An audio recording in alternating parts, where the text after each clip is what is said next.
हमरा तो ये डर हो गइल बा तिरसाकर मधु खानी हमरो वीडियो जौन होगते में वायरल को दो क्वालिटी लो यहाँ से ये बात भइल। अरे वो मजा ले रहा है आए कैमरामैन बंद करिए बंद करिए जल्दी बंद करिए शूट कर लेता नहीं तो बोले तो ढंगे नहीं के आवाज।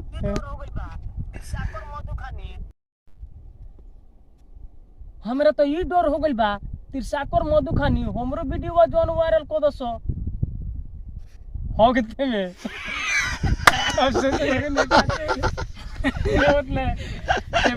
हो तो ना हो पाई मैंने अच्छा फिर बोल हमरा तो ये डर हो गइल बा तिरसाकर मधु खानी हमरो वीडियो जौन वायरल को दो हो गते में क्वालिटी लो यहाँ से